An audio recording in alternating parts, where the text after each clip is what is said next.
Gurur Brahma, Gurur Vishnu, Guru Devo Maheshwara, Gurureva Param Brahma, Tasmai Shri Gurave Namaha.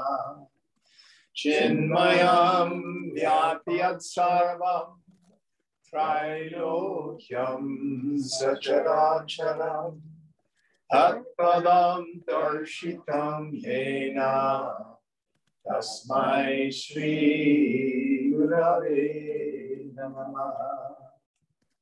Tvameva Mata Cha Pita, Tvameva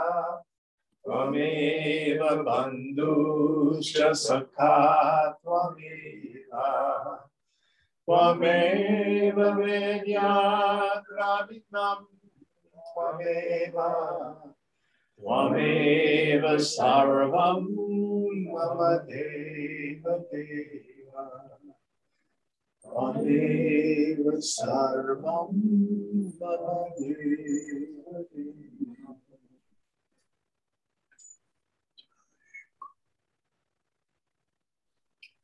So let's get out our chant and go through it. Those of you who wish, and I would suggest it, I'll feed it to you one line at a time again. Try doing it from memory. If not, look at the text. Yeah, well, I'll do it once and then you repeat. Yata sarvani bhutani, together. Yata sarvani bhutani, pratibhanti stithani cha.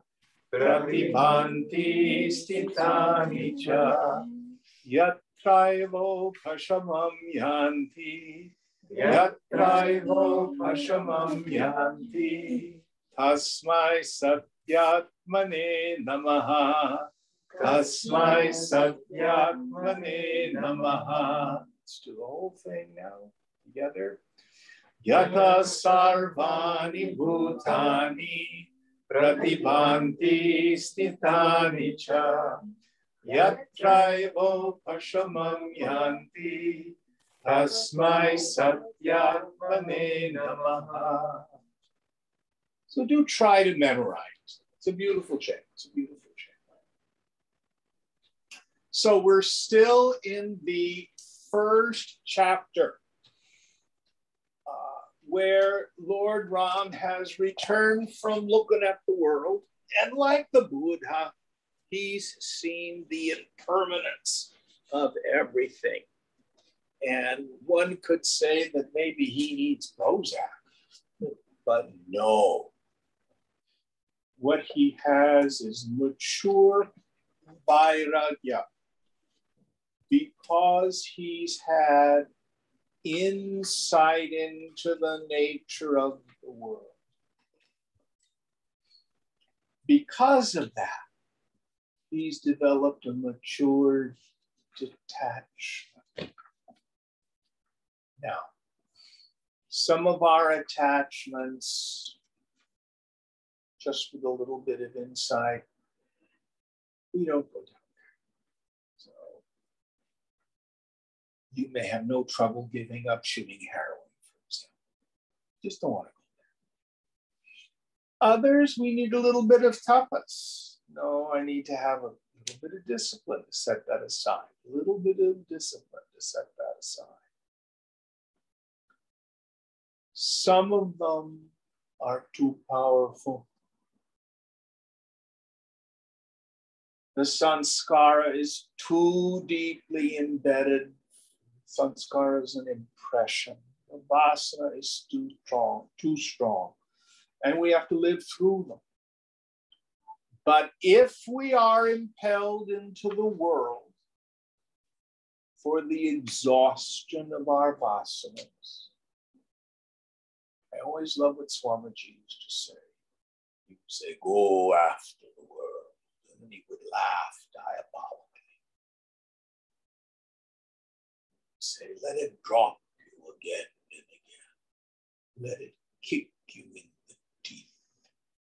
It's the only way to kill me.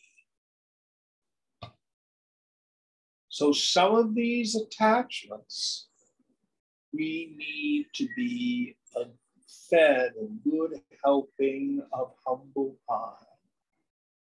We need to be beaten into surrender. We need to bottom out. For some of them, there's no other way.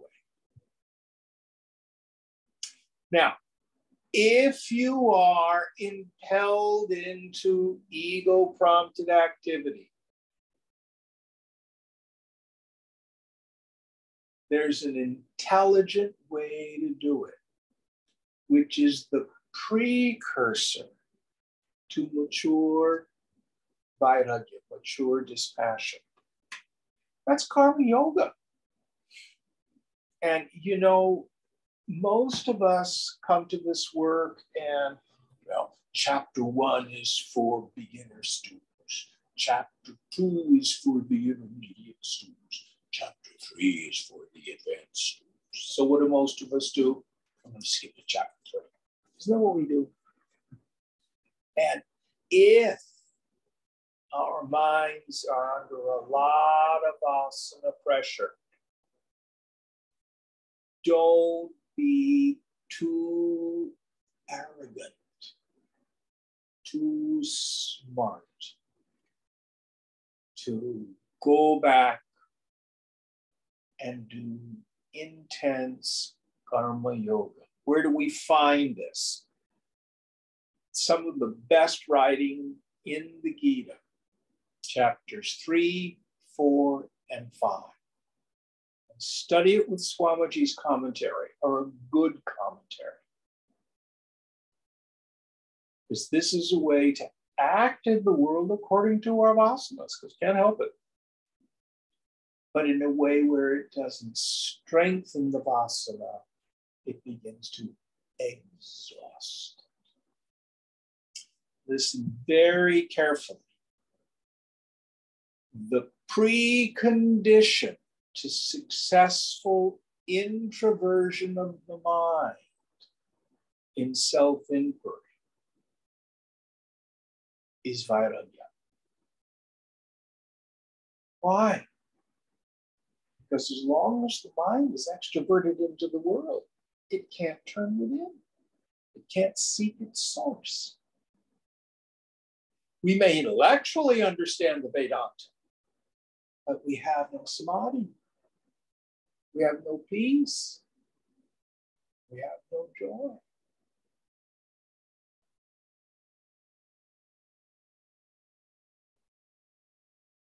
Are there any questions about this? Because it's incredibly important.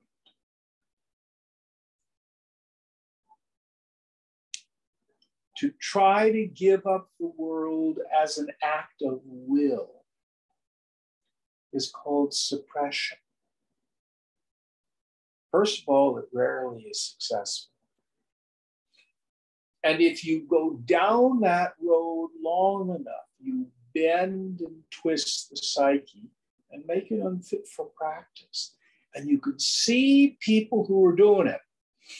It's not only in the West, priests and monks and nuns, but sometimes you see old swamis. And they're nasty and angry and intolerant, or full of pride, control issues. Any of you met people like that in the spiritual life? That's caused by suppression.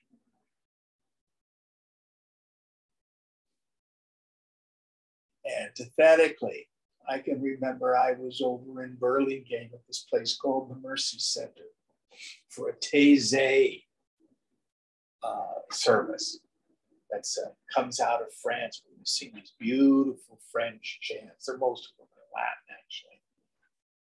But there's a gal who used to lead there, older nun, Sisters of Mercy. She was probably in her 80s at the time. I walked out into the garden and she was just sitting there meditating. She was not a pretty woman, probably even when she was young. But her face was luminous. You could really tell that she had the taste of that consciousness.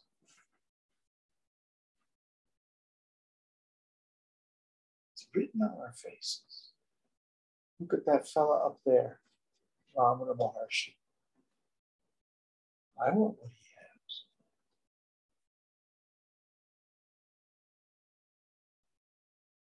Now, we went through this discussion on the physical body last week, which can be interpreted as flesh-hating. That's another trap. This is one of the reasons why it's not considered advantageous to study a scripture by yourself. You need to study it with a teacher or a good commentary. So we get what's called lakshana. Lakshana means the implied meaning. This is not to say the physical body is terrible, sex is nasty, stuff like that. No. In the end, the image I like to use, you want to see your body as a car. It's a vehicle. Shankara says ultimately the body is an instrument for the realization of the self. In this very body, Jivan Mukta. So you treat it like you would a useful car. It's transportation. And you want to get the body to the point where it's not causing you any trouble. So don't eat too much, don't eat too little. Keep it clean. Go to the doctor.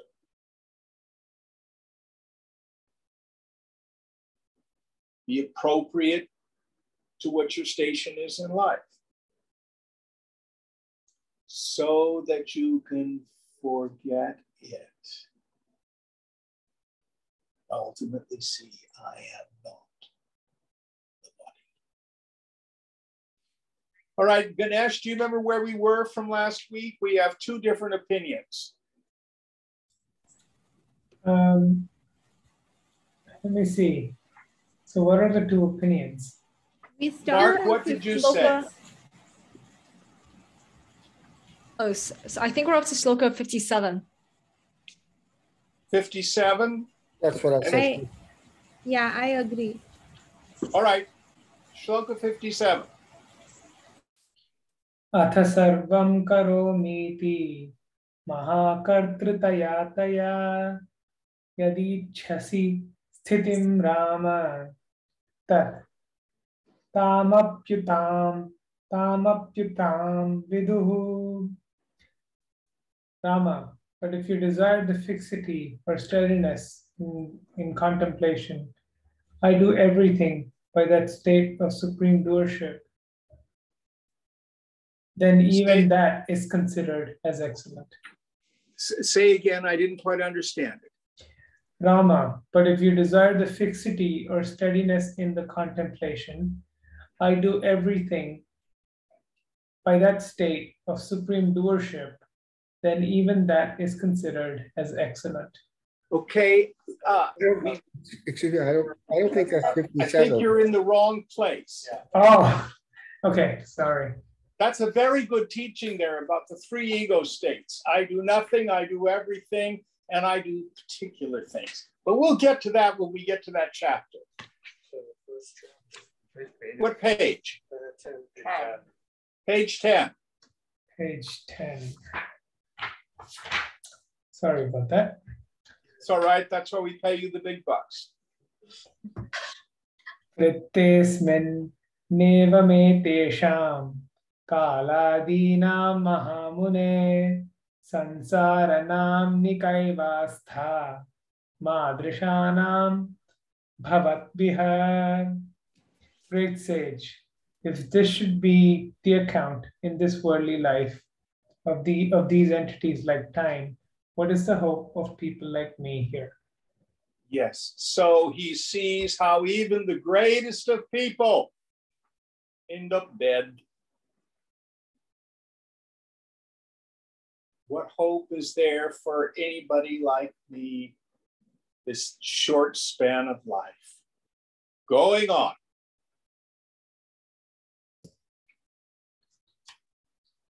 Mano vimuhyati vantah mudita duratam gata dhirata meti dhruvopya dhruvajivitah. The mind faints as it were within, and joy recedes far away. Courage gives place to timidness. Even the pole star has impermanent existence. So all our mind states pass. I may have a good day and it recedes.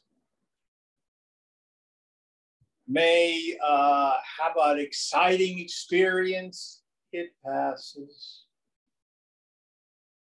I may be successful in some venture, it passes. Even the pole star in time will shift. We call it the North Star today because it's right above north. But in millions of years, the whole zodiac will shift and a different star will be due north. Nothing in the phenomenal world is permanent.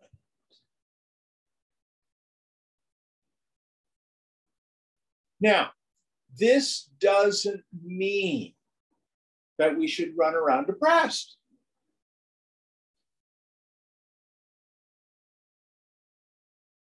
The example I like to use is if you go see a sunset. Nobody expects the sunset to last. Nobody can possess a sunset. But nobody says, I'm not going to go look at the sunset because it's beautiful and I'll get all upset because it'll end. Is that what we do? No. Oh, let's drive out to the beach and watch the sunset. Oh, it was spectacular. But no sense of clinging, no sense of possession, just cherishing what's in the now. So ultimately, that's the invitation.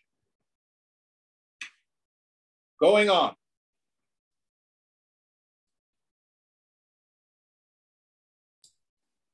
Amara apimaryante kaivastha madrishe jane shaila api vishiryante kaivastha madrishe jane. Even the gods are killed. What is the hope for people like me?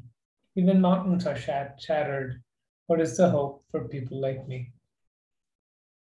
So in Hindu cosmology, it's circular. So we could say metaphorically, there's a big bang and it exists for a kalpa, an age, and then it comes to an end, and then there's another big bang. So even Brahma, the creator, doesn't last forever. All of it goes into the pralaya, the great dissolution. Starts all over again. You said Brahma, right? Brahma, the creator, yes. Yeah, okay, my apologies. Sorry. I can remember one of my sometime students who's a Raja Yogi, Hatha Yogi. And he came here and he was reading some books on some of the great yogic masters of the Himalayas and how some of them can raise the kundalini through a hole in the brain. And If you do that, you can live 400 years. That's so cool. I want to do that. I want to live 400 years. Of course, my next question is, what happens at year 401? They're dead. Just as dead as the person who dies at 60 or 70 or 80 or 90 or 110.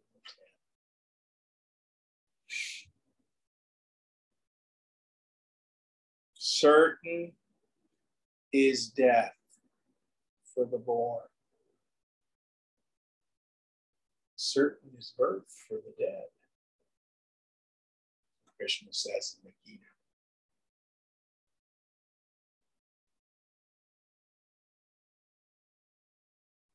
Back in the old-timey days, in the 80s, when I was working with so many young men who had AIDS, I coined the phrase, having a physical body is a sexually transmitted condition, and it's always fatal.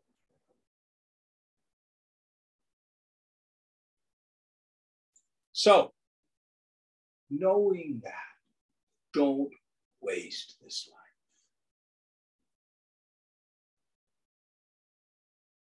Don't spend needless hours in self-pity, regretting the past, fearing the future. It's a waste of time. Accomplishes nothing. Use it intelligently.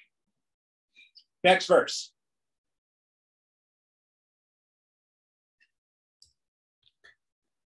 Shushyantyapi samudrascha shiryante taraka api siddha api vinashyanti kaivastha madrishe jane. Even oceans dry up and stars are torn to pieces. Even sages are destroyed. What is the hope for people like me? Yes, even the great saints are dead. Swamiji was a great Mahatma. He's dead. Ramana Maharshi, he's dead. Happens to everyone and everything. Next verse.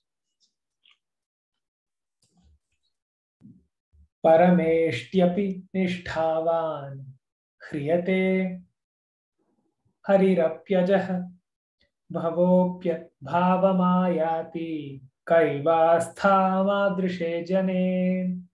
Even Brahma, the creator, reaches his end at the appointed time. Even Hari, the sustainer, the unborn, is taken away. And even Bhava, Rudra, the destroyer, attains to non-existence. What is the hope for people like me? So the great Hindu trinity of Brahma, the creator, Vishnu, the preserver, Shiva, the destroyer, even they, as deities, are temporary. Going on. Brahma Vishnuscha Rudrascha Sarvava Bhuta Jatayah Nasham Evanudhavanti Salilani Vabadavam. Brahma, Vishnu, and Rudra are all classes of beings run after destruction like waters, the submarine fire. No, the submarine fire is supposed to dry up the waters of the ocean. So everyone is running headlong at breakneck speed towards the grave.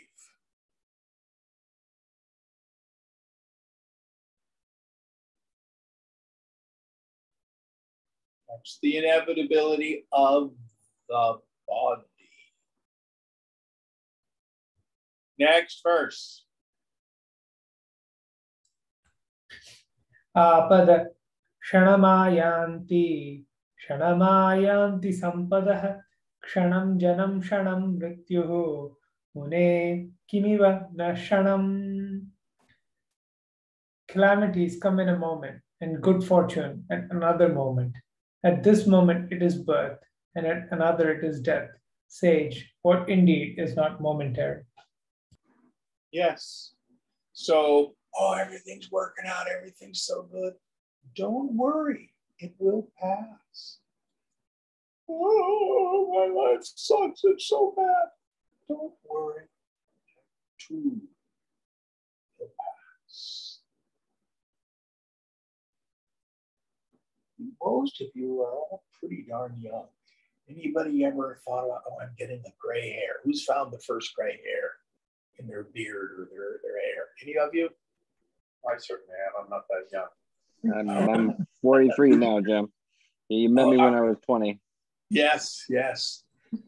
Well, are you feeling like, oh my God, I'm getting old? Sometimes, yeah. Don't worry, dear. It gets worse.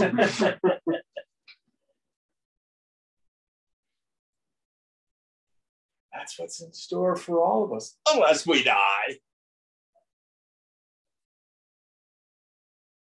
I have a question about Please. the previous verses. Can you clarify what you mean by Brahma, Vishnu, and Shiva being temporary as deities?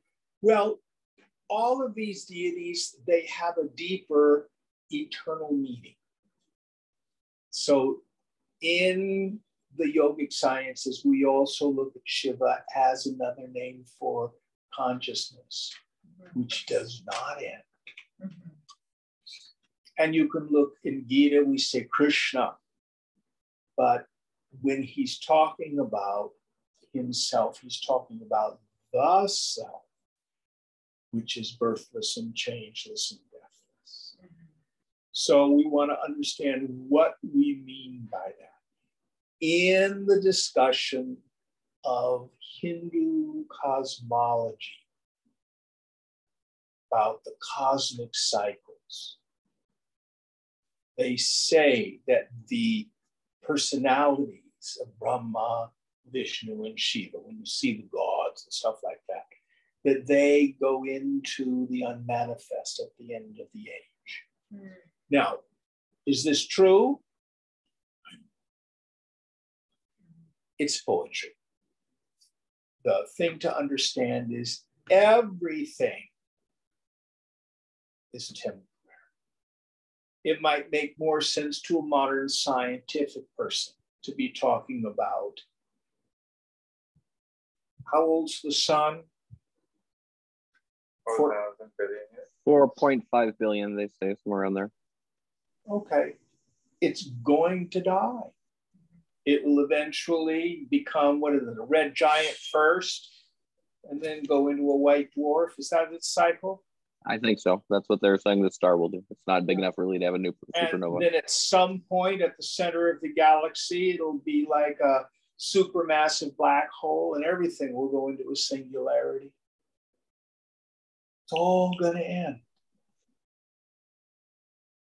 It's all something. Everything dies. Everything. So that's the import. Does that make it a little clearer? Yeah. All right. Next verse.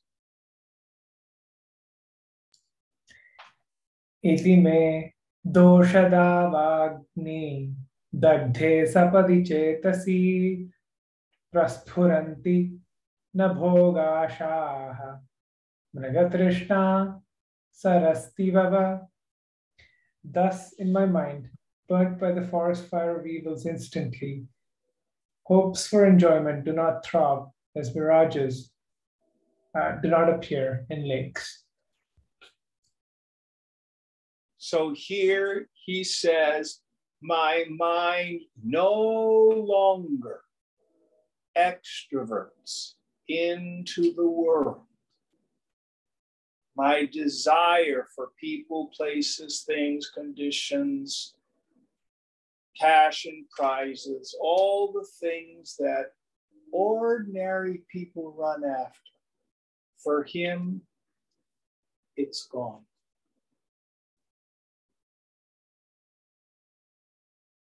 And again, I want to emphasize the import of this part of the teaching. The precondition to effective introversion of the mind, self-inquiry, and ultimately samadhi and abidance in the self is intense vairagya. Now, it may take lifetimes for us to achieve it. Why? Because we have our classic metaphor of the snake and the rope. So on the ground is a rope, but I am deluded. And instead of seeing the rope, my mind superimposes a snake. As long as I'm seeing the snake, and if I love snakes, I want to smooch the snake. And if I'm afraid of snakes, oh, as long as I'm dealing with the snake, the rope is not available for apprehension. So I have to inquire into the snake and say, wait a minute, I can put my hands right through there. There's no snake there. How weird. It's a strange optical illusion. There's a rope there. So it's the same with the self. As long as I still think I'm a person and the world out there has joy giving and misery producing power, so long will the self be unavailable for me to experience. Now, if we have weak vairagya, it can be strengthened, first and foremost by God's grace, by developing the qualifications of a fit student. We have the great punya to be able to hang out with a woman or a man of knowledge. They can begin to show us the awakened state of mind. We can come into that and, oh, it's so peaceful, so blissful. And it inspires us to practice. In time. All right, any questions about this? Going on. Sorry, Jim, I have a question. This is Fang. Hi, Fang. Hey, Jim, I have a question, which is, it sounds like that for certain individuals, karma yoga is you have to do a lot of karma yoga before you can get to this precondition of intense dispassion. But shouldn't you also do karma yoga while also maintaining some dispassion as well? Like, how does that part work? You will intuitively know. When you have no more karma yoga to do, you will find your life, the decks will clear, and you will have all this time and space to spend in meditation and study. But for the householder yogis, presumably the majority of folks don't need to, pay the rent, et cetera, but you can still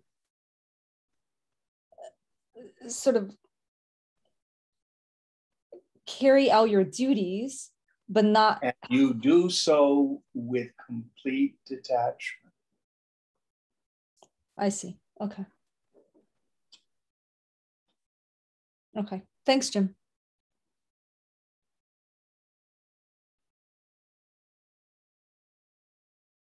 But as long as your mind is still extroverting into the world, there is tapas to do. And you have to figure that out.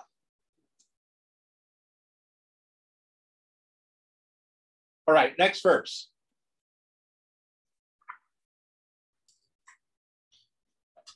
Nabhinandami maranam, nabhinandami jeevitam, yatha tisthami tisthami, tathaiva vigatajvaram. I do not rejoice at life, nor do I rejoice at death. I stand as I do, free from fever. So he is not life denying. Frequently, people will come and they'll say, oh, Jim, I have no taste for the world. I can't wait to get self-realized so I don't have to come back again. Or we're in a state where I don't have very many desires left, but boy, the world still annoys me. It's not the state that Ram is in. He has no taste for life, but he also has no avoidance, no taste for death. He's in the state that Gita calls attaining to yoga rudha, which means he's willing to do anything for the rest of eternity. And he's willing to not do anything for the rest of eternity.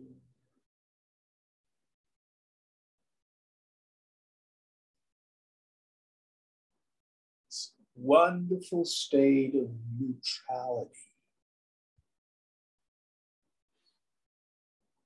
His mind is peace.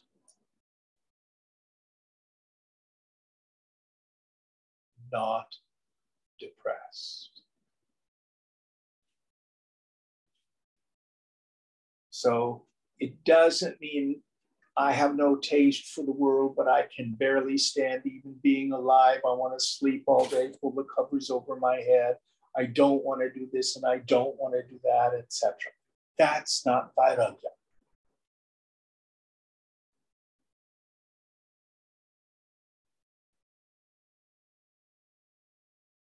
All right, next verse. Yatha janasi bhagavan tatha mohani vrittaye bruhi me sadhavo yena nunam nirdukhatam gataha.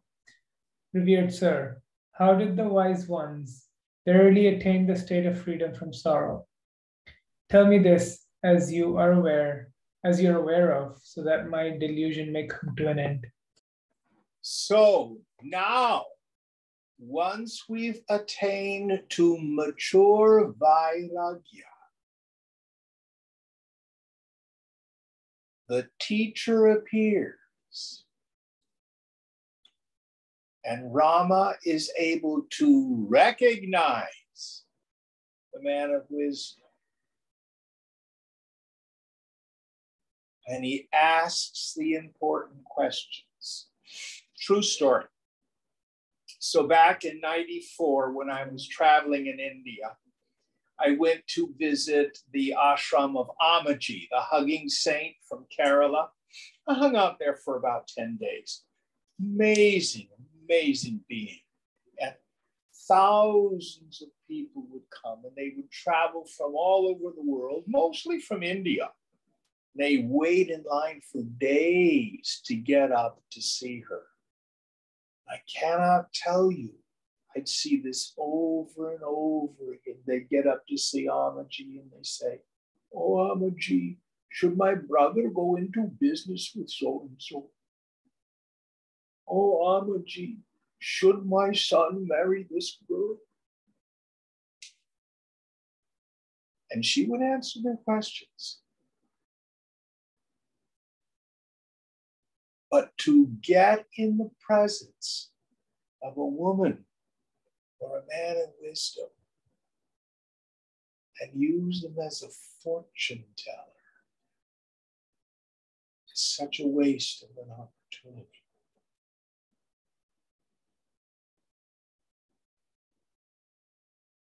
So in Viveka Chudamani, this whole thing is reduced to what we call the 7 questions. What is bondage? How has it come about? How does it continue to exist? How do I get out of it completely? What is the not self? Who is the real self? And what's the process of discrimination between the two? Those are the kinds of questions to ask. In Yoga Vasishtha, we will get this model. Who am I? What is this world? How has it come about?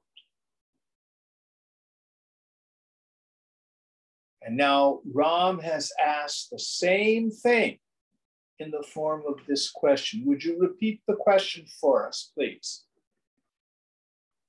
How did the wise ones verily attain the state of freedom from sorrow?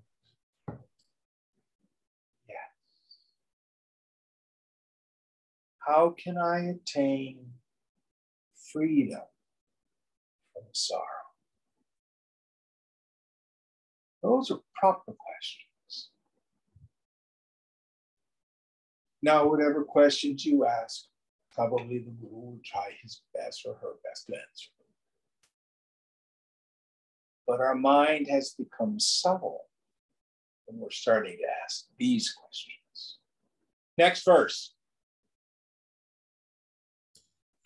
Athava tadrishi yuktihi yadi brahman na vidyate navakti mama va kaschid vidyamanam api sphutam.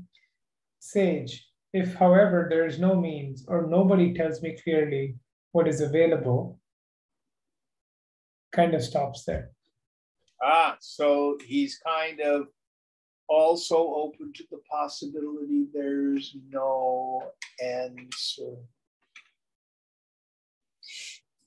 The Shunyavadins, the scholiasts of the void, there is no truth. There is nothing real. The only reality is life sucks. And if there is no way out, let's finish the question. Going on. Swayam chaivana chapnomi tam vishrantim anuttamam tadaham tyakta sarveho nirahankaratam gatah na kaschit api vanchami dehatyagat rite mune mauna evavatishthami lipikarmasvivarpitah.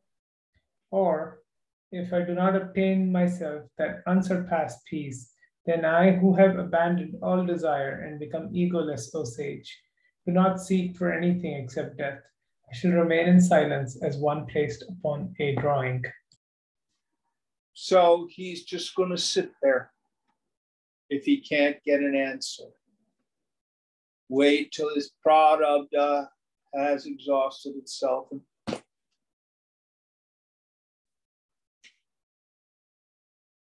So he is now a mumukshu. A mumukshu is someone who has mumukshutva, the burning desire for liberation. He does not want anything else. Freedom is not available to him. There's nothing else in life worth doing. Going on. Iti Sri Vasishtha Sangrahe Sri Rama Nirvedo Nama Prathama Sargaha. Thus ends the first chapter titled The Dejection of Sri Rama in the abridgment of Yoga Vasishtha. So, we finished our first chapter, and its intent, first of all, is to get the looky students, Yoga Vasishtha, to totally depress them, and then they leave and they don't come back. But for the serious students, we look at our own lives. Will it inspire us through insight to at least have a little more vairagya? Now, Back to the Vivekachudamani. When Shankara lists the 4 qualifications of a fit student, says, success in spiritual endeavors is entirely due to the degree of the qualifications of a fit student. Other factors such as time and place, while important, are fundamentally secondary. The first is viveka, that firm conviction in the intellect that Brahma Satyam Jagan Mithya, Brahman alone is real. The phenomenal world is illusion, vacuous. That firm conviction is termed viveka. Nitya nitya vastu vivekaha samudahataha. It's said that this is discrimination between the eternal and the non-eternal, the real and the unreal. Then he moves on to number 2, vairagya.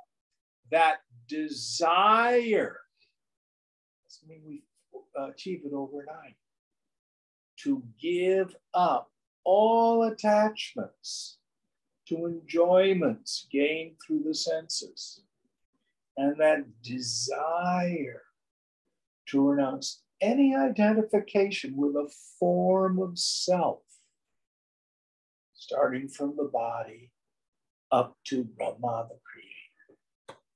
That's termed vairagya. So this is what Ram has done. He's inquired into the world.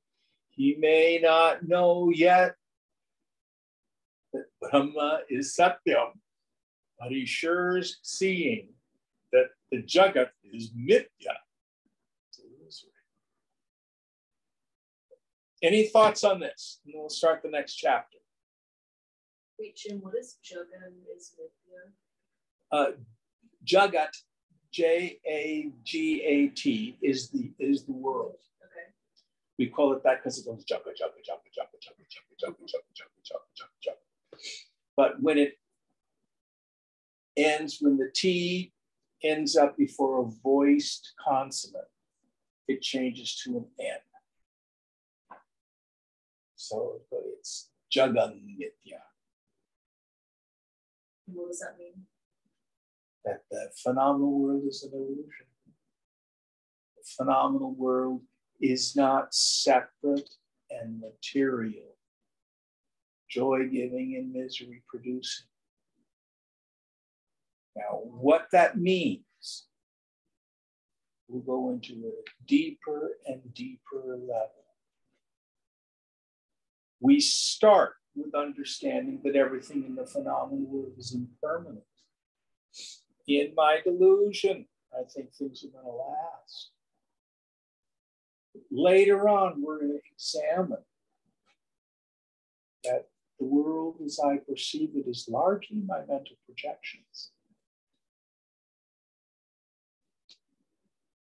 Does that make it a little clearer? Mm-hmm.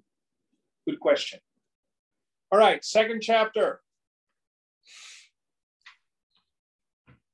द्वितीय सर्गः उपदेशोपक्रमः शुकोपाख्यानं वाल्मीकिरुवाच इत्युक्त्वा विरते रामे विश्वामित्रोऽभ्यभाषत.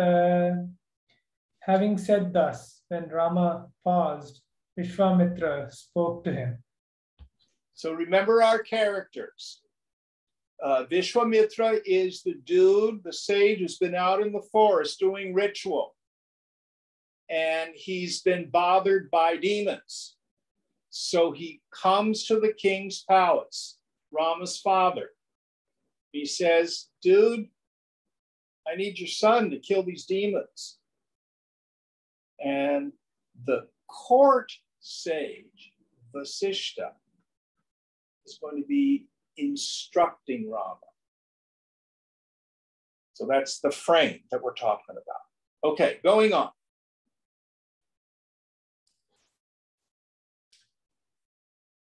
Swayaiva sukshmaya buddhya Sarvam Vijñatavanasi Bhagavad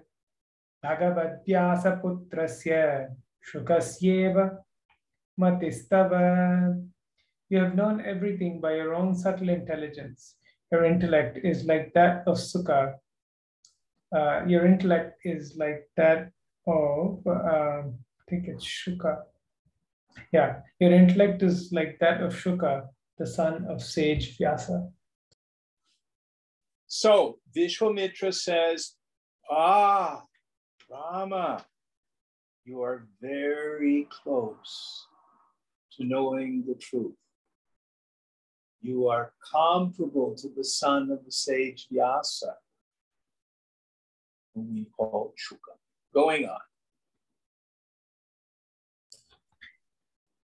Vishranti matramevantaha Nyatagnyeyopyapekshate Shuko Vyasatmajah Purvam Chintayan Jagato Gatim Swayameva Vivekena Buddhepi Paravastuni Idam Vaspiti Vishvasam Nasavatmanyupayayo. Even the one who has known what is to be known needs only total inner tranquility. In the past, Shuka, the son of Vyasa, even though himself awake to the ultimate reality by discrimination, contemplating on the course of this world, did not attain in himself the confidence this is the reality. So we have a little side story here about this dude, Shuka. So he had been instructed by his father, Vedavyasa, on the truth. Brahman is the ultimate reality, which you experience as yourself. The phenomenal world comes about like a dream. It is only consciousness appearing as name and form. Shuka understands this, but he still has doubts, and he doesn't have fixity, meaning the world still attracts and upsets him on occasion. So let's see what happens to this dude, Shuka. Going on. Avishrantamanasthitva paprachat pitaram tada sansaradambaram idam katamabhyuditam mune. With a restless mind, he then asked his father, Sage, how did the show of worldly existence arise? Now, why have we chosen to study this text? And for some of you, you're coming into Vedanta as your first one. That's fine. But for those of us who've been doing this work a bit, let's look at the pedagogical arc. So we started with the art of meditation, which was basically just an introduction to the basic ideas. Then we moved through Atma Bodha, where you got your first taste and insight into what is knowledge of the self. Then we did this in-depth plunge into Viveka Chudamani. What, about a year and a half we spent on it? Now, the pedagogical arc in Viveka Chudamani. Shankara starts by letting us be identified with the body. The glories of a human birth, attaining to full manhood, here meaning being strong, having yoga bala, having the warrior spirit. Then he subtly shifts it from the body and lets us be identified with the subtle body. We have a long, long teaching on the qualifications of a fit student. What is it that becomes a fit student? the antakarana, the inner equipment, the mind, the intellect. Then he subtly shifts into the next topic, which takes up the majority of the book, which is discrimination between the self and the not self, the subject and the object. We have the negation of the three bodies, gross body, subtle body, causal body. We have the negation of the five koshas, food sheath, vital air sheath, mental sheath, intellectual sheath, the bliss sheath. Then at the acme, I love that word, of that process, the Shishya says, revered sir, after I've negated all these things, by what then is the self to be realized? And then the teacher says, clever are you in your capacity to discriminate. Know the self to be that by which everything else is known, but itself cannot be known as an object. A long, beautiful section. Meditations on the self. Vast and empty like the sky. Birthless, changeless, deathless. Without form, without taint, without time. Pervading everything, but itself ever untouched.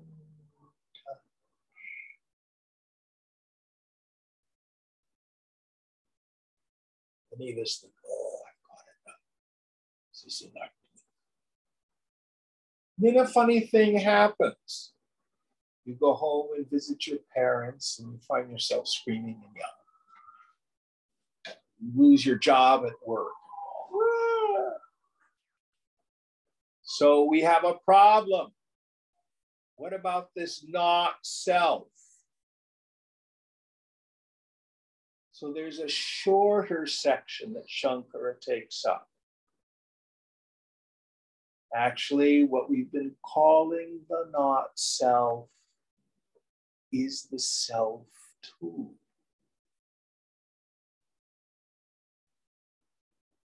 That self, not self distinction was only a temporary device. In all manifestation, there's nothing but Brahman. It's a shorter section.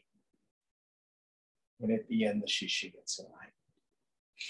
So, in order to enlarge on that topic, what is this phenomenal world?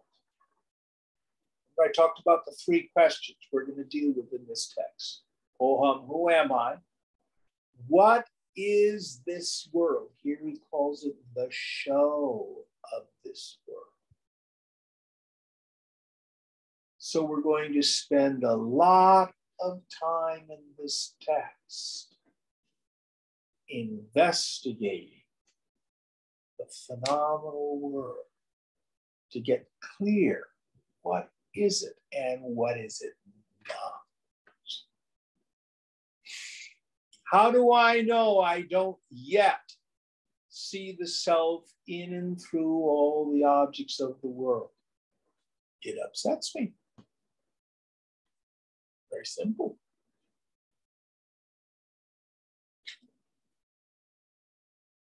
Any thoughts on this?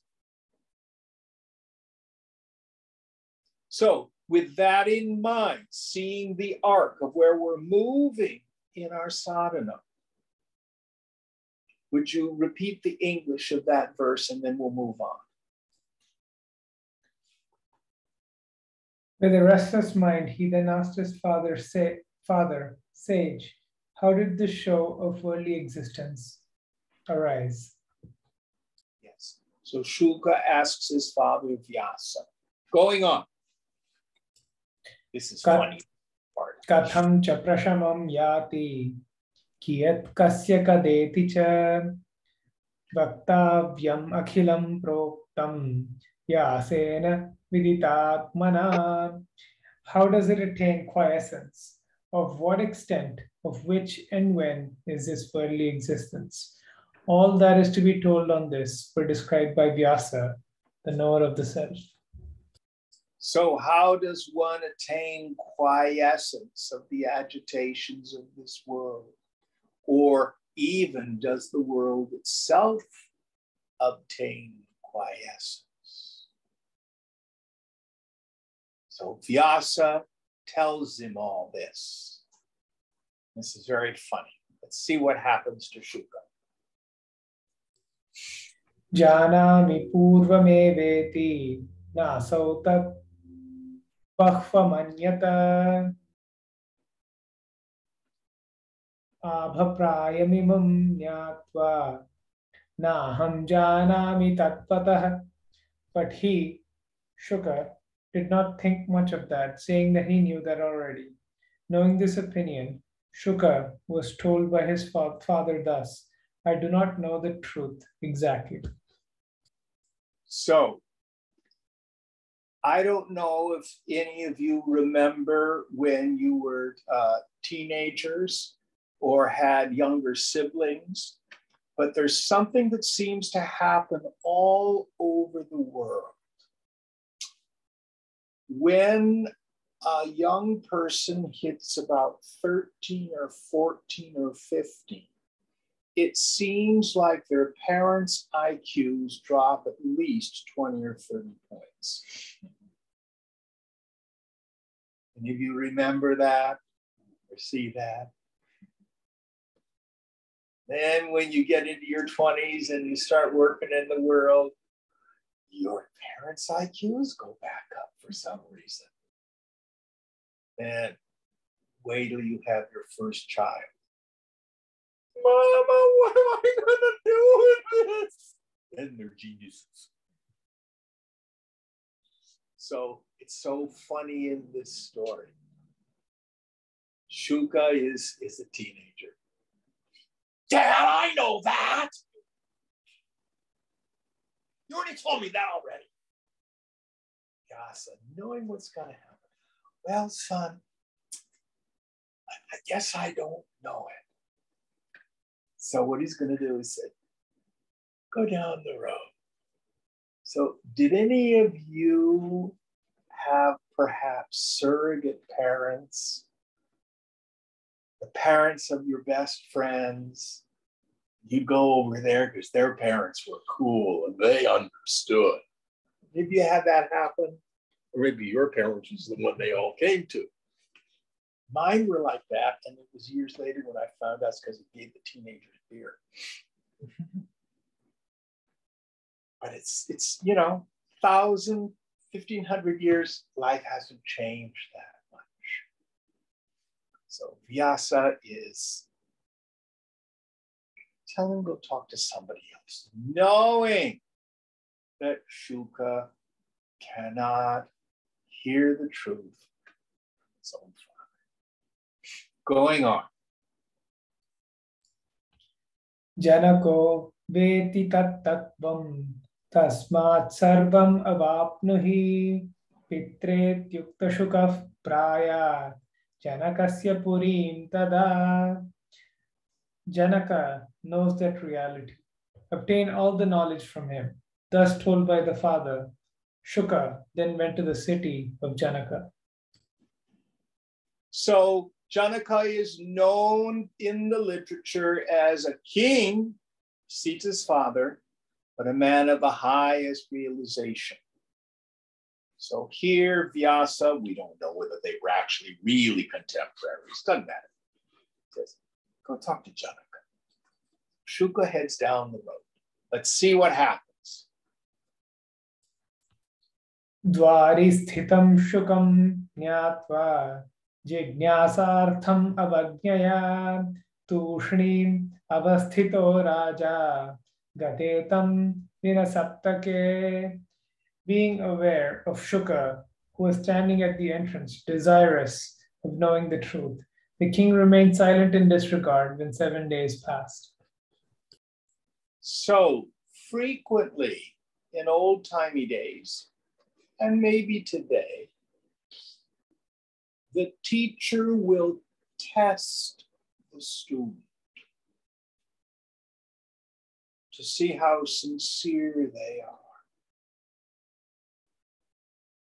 I was talking with a student today, and she's picked up a version of the Yoga Sutras done by Swami Prabhavananda and Christopher Isherwood. And I was telling her, oh, I actually met Prabhavananda back in 1968. We called him the old Swami, who would come up from Los Angeles to the Vedanta Temple in Santa Barbara, 19 years old. And I pretty much dropped out of school and was living on student loans. Big hair in those days. I couldn't see him. I asked him to teach me to meditate. He said, are you in school? And I said, no. He said, do you have a job? And I said, no. Really deeply at me. And he said, do you do drugs? And I lied. He said, no. He said, when was the last time you did drugs? And I lied again. 2 weeks ago. I was smoking a lot of dope in those days. He said, go home. Either get back in school or get a job. And don't come back when you haven't done any drugs for 6 months. Then I will teach you to meditate. And I couldn't do it. It took me another 7 years before I was pure enough to be able to meet Swamiji. Met a great Mahatma, but I wasn't ready. Wasn't ready.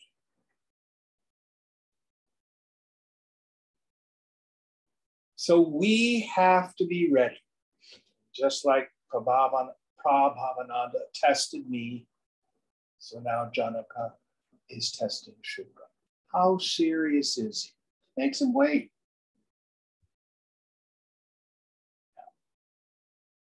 Don't you know my pride? You don't make someone like me wait. Is that what's going to happen?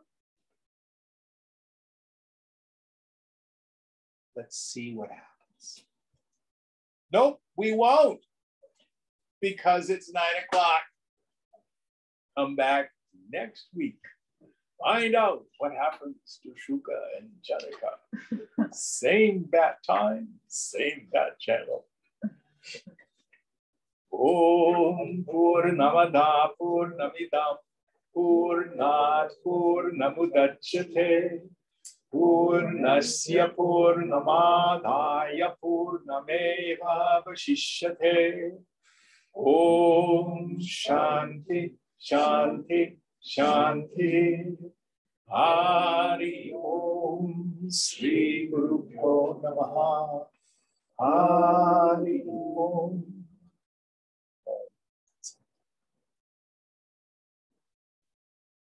Thank you all. Thank you, Jim. I can hang out for a bit if anybody wants to